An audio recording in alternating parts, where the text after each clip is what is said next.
तो अब हम डेबिट साइड को देखते हैं। क्रेडिट साइड हमने समझ ली, अब डेबिट साइड की क्या आइटम्स हैं। तो ऐसी कौन सी आइटम है जो डिजीज पार्टनर के डेबिट साइड में आ सकती हैं, वो मैंने आपको यहाँ पर मेंशन कर रखी है। शेयर इन रिवैल्यूएशन लॉस, पर या तो प्रॉफिट मिलेगा या लॉस, दोनों कभी एक साथ नहीं मिल सकते। तो अगर लॉस हो तो वो डेबिट में जाएगा, जाता है, अब तक हमने हर बार देखा है।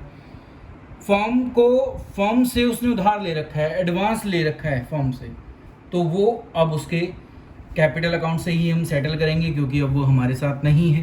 तो हम उस अमाउंट को भी कहाँ से ले लेते हैं, उनके कैपिटल से ही ले लेते हैं।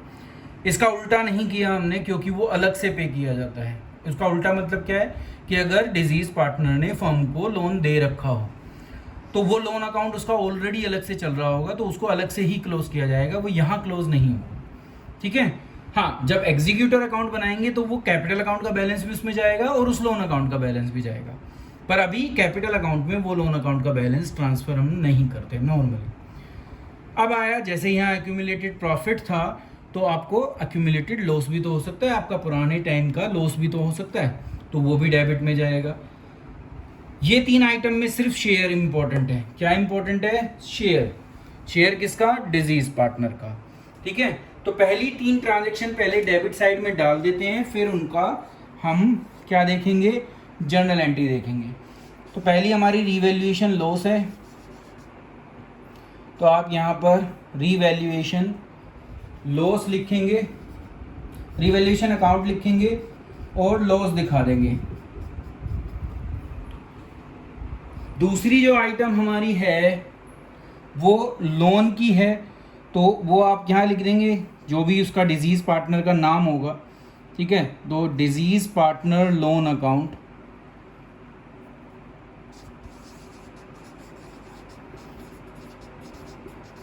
ये वो लोन है जो डिजीज पार्टनर को फर्म ने दे रखा था, यहाँ लिख दिया। अब क्या है? एक्यूमुलेटेड लॉस, जिसको हम प्रॉफिट एंड लॉस अकाउंट ही लिखते हैं। तो प्रॉफिट एंड लॉस अकाउंट लिखकर आप उस लॉस को जो ऑलरेडी बैलेंस शीट में है, ये कौन सी फिगर होगी, ये कौन सी फिगर होगी जो बैलेंस शीट में गिवन होगी, तो कहाँ पर होगी? हमारी बैलेंस शीट में। ठीक है। तो ये तीन चीज़ें ट्रांसफर हुई। अब इनकी जर्नल एंट्री देख लेते हैं, क्योंकि जर्नल एंट्री बहुत ज़रूरी है। तो जर्नल एंट्री शुरू करते हैं। जर्नल एंट्री पहले हम दो की करेंगे वहाँ से। दोनों ही केसेस में हमारे जितने पार्टनर हैं वो सारे पार्टनर डेबिट हो जाएंगे, क्योंकि ये शेयर का हिस्सा है तो सब में जाता है, तो ये अकाउंट पूरी तरह से क्लोज होंगे। तो इसलिए पार्टनर कैपिटल अकाउंट लिखा है, इंक्लूडिंग डिजीज पार्टनर। वो दो चीज़ें क्या क्या हैं जो सब पार्टनर से बिलोंग करती हैं? तो पहली क्या है? पहली है एक्यूमुलेटेड लॉस, जिसको हम प्रॉफिट एंड लॉस अकाउंट कहते हैं। तो प्रॉफिट एंड लॉस अकाउंट को आप डेबिट कर दोगे। ये कहाँ मिलेगा आपको? ये कौन सा लॉस है जो यहाँ आ रहा है? जब जनरल एंट्री आपसे पूछी जाएंगी तो अकाउंट नहीं बनवाए जाएंगे, तो ये बैलेंस शीट में होता है और बैलेंस शीट की एसेट साइड में मिलता है। दूसरा जो है वो है, दूसरा है रीवैल्यूएशन लॉस। तो यहाँ पर आप रीवैल्यूएशन अकाउंट लिख देंगे। ठीक है। तो ये क्या है? जो रीवैल्यूएशन में लॉस आया होगा, लॉस आप अलग से ही कैलकुलेट करोगे। तो ये दो एंट्री आप अलग अलग पास करना, वैसे दोनों एक साथ मर्ज नहीं हो सकती। मैंने सिर्फ अभी क्योंकि एक साथ पास की हैं तो मैंने आपको दिखा दिया। एक एंट्री आप करना partner capital account debit to profit and loss account, एक एंट्री करना partner capital account debit to revaluation loss. तो ये दो जो सबसे बिलोंग करते थे वो डाल दिए। अब जो तीन चीजें पड़ी थी उसमें रह गया जो डिजीज पार्टनर ने लोन दे रखा है। लोन किसको दे रखा है? फर्म को। तो उस अकाउंट को भी अब आप क्लोज कर रहे हो, तो देखिए कैसे क्लोज करेंगे।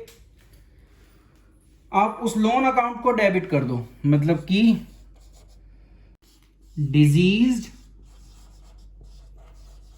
पार्टनर लोन अकाउंट को आप क्लोज करोगे। क्रेडिट बैलेंस था, डेबिट कर दिया, और कहां ट्रांसफर कर दिया इसको? डिजीज पार्टनर कैपिटल अकाउंट में। तो इस तरीके से वो जो लोन फर्म ने उसको दे रखा था वो अकाउंट भी आपने क्लोज कर दिया। पहली 3 आइटम आ गई जहां पर सिर्फ इन सब चीजों में सिर्फ शेयर की इंपॉर्टेंस थी।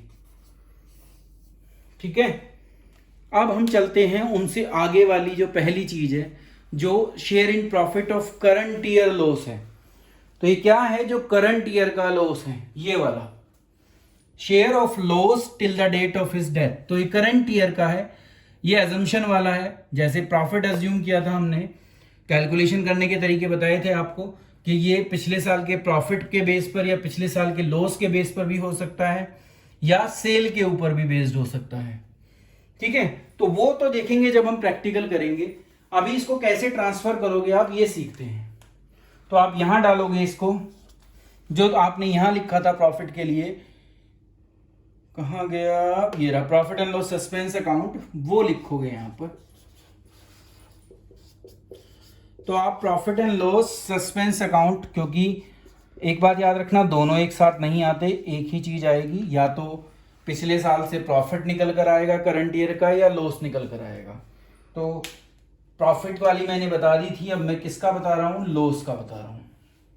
ठीक है, और अमाउंट यहां डाल दोगे।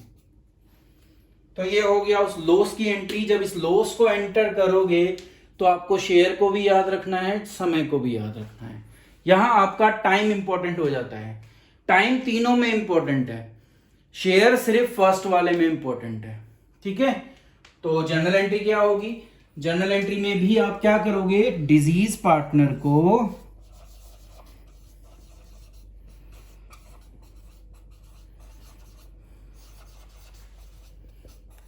डेबिट करोगे, और इनमें सिर्फ वही पार्टनर, उसी पार्टनर का शेयर आएगा, या उसी पार्टनर से रिलेटेड है जो डिजीज है, जिसकी डेथ हुई है। टू क्या लिखोगे, profit and loss suspense account, और इस तरीके से एंट्री को क्लोज कर दोगे।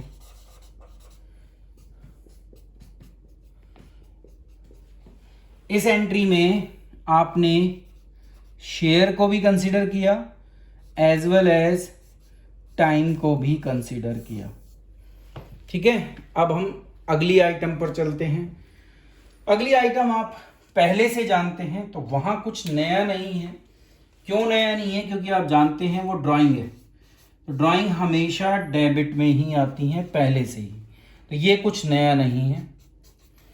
और जो इससे अगली एंट्री है वो भी नई नहीं है, क्योंकि जब आपने ड्राइंग कर रखी है तो आप इंटरेस्ट ऑन ड्राइंग भी पे करोगे।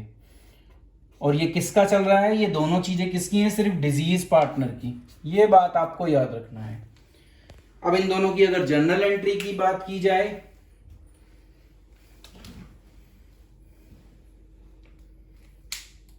अकाउंट अगर डेबिट हो रहा है तो जब हम जर्नल एंट्री पास करेंगे तो हम पार्टनर के कैपिटल अकाउंट को, और ये पार्टनर कौन सा पार्टनर होगा, ये बात याद रखनी है यहाँ पर आपको, कि अभी जो हम यहाँ पर ये ट्रीटमेंट करेंगे ये सिर्फ डिजीज पार्टनर के लिए करेंगे।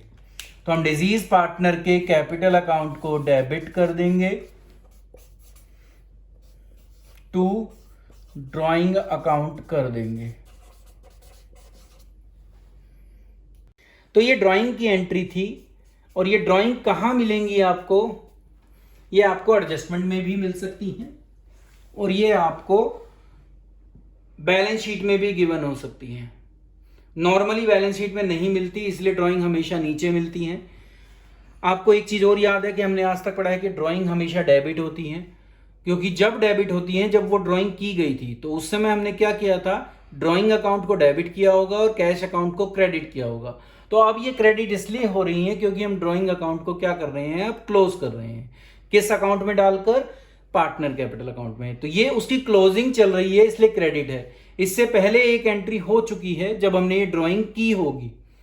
ठीक है, तो अगर वो भी रिकॉर्ड नहीं है तो फिर आप पहले ड्राइंग को डेबिट करोगे, कैश को क्रेडिट करोगे, और उसके बाद फिर ये एंट्री करोगे। तो ये हो गया हमारा ड्राइंग का, जिसमें हम टाइम के ऊपर बेस्ड होती है। ये भी सिर्फ टाइम जितनी दी हुई है, या तो ये गिवन होंगी,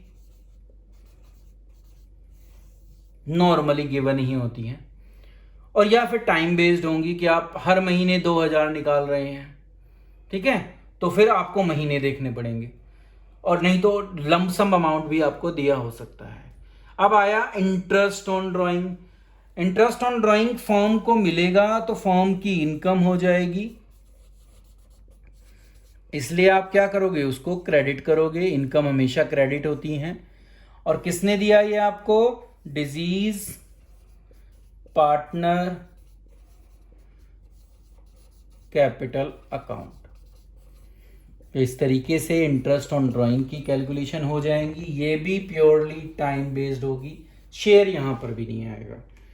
तो नीचे की दोनों एंट्री में सिर्फ टाइम आता है, इसमें शेयर एंड टाइम दोनों आते हैं, और इसके अंदर सिर्फ शेयर आता है। तो ये एंट्री थी जो हम डेबिट साइड में लिखते हैं जब हम डिजीज पार्टनर कैपिटल अकाउंट बनाते हैं। अब disease partner cap journal entry का काम खत्म। यहां पर अगर जर्नल एंट्री का क्वेश्चन हमें आता है तो ये ज्यादातर जर्नल एंट्री हो गई है, सिर्फ एक रह गई है कि डिजीज पार्टनर को कितना पैसा मिलेगा, उसको या तो पे करेंगे हम और या उसके एग्जीक्यूटर अकाउंट में ट्रांसफर करेंगे। तो सिर्फ वो एक एंट्री रह गई है। वो कैसे निकलेगी, पहले आपको अकाउंट क्लोज करना पड़ेगा। तो जब तक अकाउंट क्लोज नहीं करेंगे डिजीज पार्टनर का शेयर नहीं आ सकता।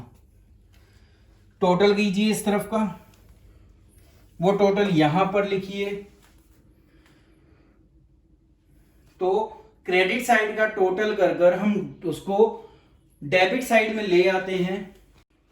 तो फिर हमें वहां का टोटल यहां लिखना होता है और उसके बेस पर एग्जीक्यूटर अकाउंट लिखना होता है। तो डिजीज पार्टनर कैपिटल का जो भी बैलेंस निकलता है वो कहां जाता है, एग्जीक्यूटर अकाउंट में ट्रांसफर हो जाता है। तो ये था अकाउंट क्लोजर। एग्जीक्यूटर अकाउंट से पेमेंट की जाती है हमेशा। तो पेमेंट जब भी दी जाएगी वो एग्जीक्यूटर अकाउंट से दी जाएगी। तो हमसे नॉर्मली पार्टनर कैपिटल अकाउंट पूछा जाता है। अब इसकी जो जर्नल एंट्री है वो अभी मेरे पास यहां स्पेस नहीं है, तो मैं यहां पास कर रहा हूं उसको विदाउट फॉर्मेट। उसमें आपको जो एंट्री दिख रही है वो वही बनेगी। क्या बन रही है कि हम पार्टनर कैपिटल अकाउंट को क्लोज कर रहे हैं। इसका मतलब हम उस डिजीज पार्टनर के कैपिटल अकाउंट को डेबिट कर कर क्लोज कर रहे हैं। और कहां ट्रांसफर हो रहा है वो अमाउंट, एग्जीक्यूटर अकाउंट। तो क्या एंट्री बन गई, partner capital account debit to executor account. तो ये एंट्री हुई कैपिटल अकाउंट को डिजीज पार्टनर के क्लोज करने की। इसी के साथ जो हमारा जर्नल एंट्री और कैपिटल अकाउंट दोनों का काम था वो पूरा हुआ। डेथ का जो कंसेप्ट था वो सिर्फ इतना ही था। डेथ में सिर्फ हम इतना ही काम करेंगे। डेथ में हमसे या तो उसका कैपिटल अकाउंट बनवाया जाएगा, 6 मार्क्स का क्वेश्चन कंफर्म है, वो आएगा ही आएगा। 6 में ऐड करने को कहें तो वो रिवैल्यूएशन अकाउंट बनवा लेंगे, तो हो सकता है वो 8 का हो जाए। तो मतलब कि एटलीस्ट 6 का तो आपको डेथ में क्वेश्चन आएगा ही आएगा। या वो जर्नल एंट्री पूछ लेंगे। इतनी जर्नल एंट्री एक साथ कभी नहीं आती जितनी ये वीडियो हो रही है, क्योंकि इसमें हमारी हो गई 9-10 एंट्री। पेपर में मुश्किल से 4 एंट्री पूछी जाती हैं। अब वो 4 किसी के ऊपर भी बेस्ड हो सकती हैं, सारी चीजें कभी नहीं मिलेंगी।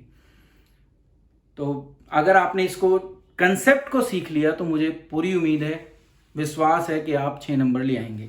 मेरे चैनल का नाम डिजिटल कॉमर्स डिजिटल क्लासेस हैं, और अभी अगर आप नए हैं और या अभी तक आपने सब्सक्राइब नहीं किया है और तो आप सब्सक्राइब कर दीजिए, और वीडियो को लाइक करना और वीडियो को मैक्सिमम शेयर करना बिल्कुल मत भूलिएगा। आज की क्लास यहीं तक, नेक्स्ट क्लास में फिर आपके सामने उपस्थित होंगे। Thank you.